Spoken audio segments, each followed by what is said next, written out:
bonne année 2019, mes meilleurs vœux. Et dans cette vidéo, je veux m'attarder sur 4 émotions qui vont potentiellement briser votre année 2019 ou potentiellement la tirer vers le bas, en faire une vraie misère. Alors ces 4 émotions, c'est des émotions qui sont difficiles à gérer. On va commencer par la colère. Je pense que vous êtes conscient de savoir qu'une colère qu'on ravale ou une colère qu'on exprime de manière exacerbée tout le temps, c'est une colère qui se retourne contre son hôte. C'est une colère qui ne permet pas au système immunitaire de fonctionner de manière optimale. C'est une colère qui stagne ou une colère qui nous irrite parce qu'elle sort trop souvent et de manière incontrôlée. Alors, des stratégies pour apprendre à utiliser sa colère, à faire sortir sa colère de manière saine, c'est tellement important et ça commence souvent par une thérapie, ou en tout cas moi c'est ce que je recommande parce que c'est ce que je fais. Alors pourquoi je recommande la thérapie pour faire sortir sa colère? Parce qu'avec son thérapeute, c'est très facile d'aller un petit peu identifier les domaines de notre vie où on a de la colère, quels vont être les déclencheurs de notre colère. Et une fois qu'on fait un petit peu le ménage dans son passé là, et qu'on voit qu'on a un problème par exemple d'affirmation de soi en société, et que notre thérapeute nous invite peut-être à essayer de faire un sport de combat, on va être d'autant plus connecté avec notre colère et la voir comme une alliée plutôt que comme un ennemi, quelque chose à exprimer plutôt que quelque chose à ravaler. Et donc le fait de faire sa thérapie, c'est pas d'aller s'asseoir sur un siège et de se faire prendre pour un fou par quelqu'un qui va nous pomper tout notre argent. Le fait de faire sa thérapie, c'est beaucoup essayer d'aller identifier les choses qu'on a laissées traîner, qu'on n'a pas vraiment réglées de son passé, pour voir comment aujourd'hui on peut les transformer en or, comment on peut transformer le plomb de notre passé en or dans le futur. Ensuite, on va pouvoir être plus à l'aise en société. Si on est plus à l'aise en société, on va faire des meilleures rencontres, on va rencontrer des filles plus jolies. On se dit finalement, est-ce que c'est pas intéressant de faire cette séance de kickboxing pour un petit peu raffermir son mental, trouver une force mentale qu'on n'avait pas auparavant, parce qu'on avait trop de colère qui était dirigée vers soi-même. Pour qu'on ne devienne qu'une porte par laquelle la colère passe, plutôt qu'une pièce qui accumule toute cette colère. La deuxième émotion dont il faut se méfier, c'est bien entendu la dépression. On a tous été déprimés, on est tous déprimés de temps en temps. Mais il faut comprendre un petit peu la dépression pour mieux la contrôler. La dépression, c'est avant tout un état dans lequel le corps se met par cycle en fonction des actions qu'on prend dans notre vie pour changer. C'est-à-dire que quelqu'un qui a des problèmes qu'il voudrait régler, mais il ne les règle pas, et il attend que le temps passe, et ça ne se règle pas, il va être de plus en plus déprimé.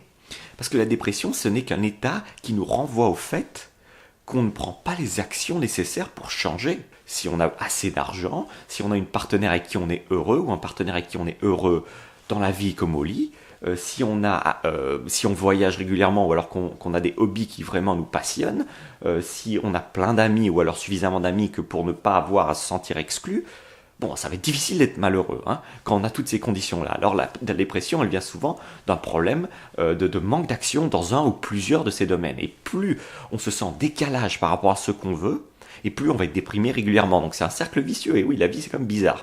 Parce que moins on fait de choses, et plus on va être dans la merde. Et plus on va faire de choses, et plus on va être riche, et on va avoir les choses qu'on veut, etc. Donc si on pense un peu en concept physique, c'est normal. En physique, il y a the law of entropy, qui est simplement une loi qui dit que les choses qui ont de plus en plus d'inertie dans l'univers s'autodétruisent de plus en plus vite.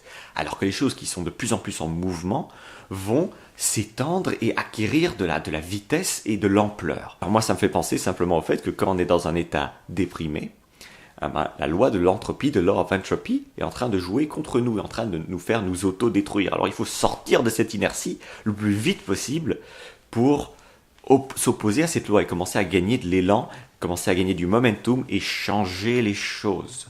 C'est comme ça qu'on change un état dépressif et c'est particulièrement difficile parce que quand on est déprimé, on a envie de rien faire.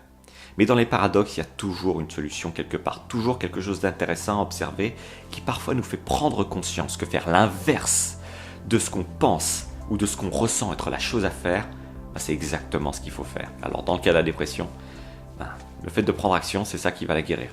La troisième émotion qui va poser des problèmes en 2019 et qu'il faut apprendre à gérer, à manager, c'est l'anxiété. Un corps qui est anxieux tout le temps, j'en parle beaucoup sur la chaîne, il y a toute une playlist sur le fait de gérer son stress au quotidien.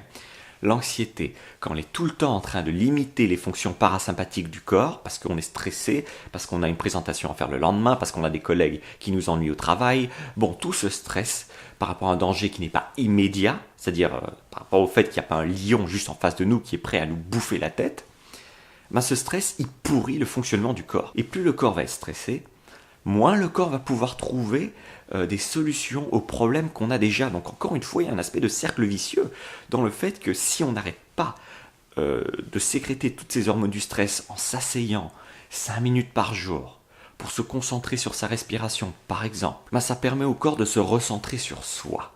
Et quand on se recentre sur soi, même quand tous les signaux de notre corps nous disent qu'il faut courir un peu partout comme un poulet sans tête, ça va permettre au corps de retrouver l'énergie pour enfin trouver des solutions. Parce qu'un cerveau qui est vidé de ses ressources, c'est un cerveau qui n'a pas beaucoup d'énergie pour trouver des solutions.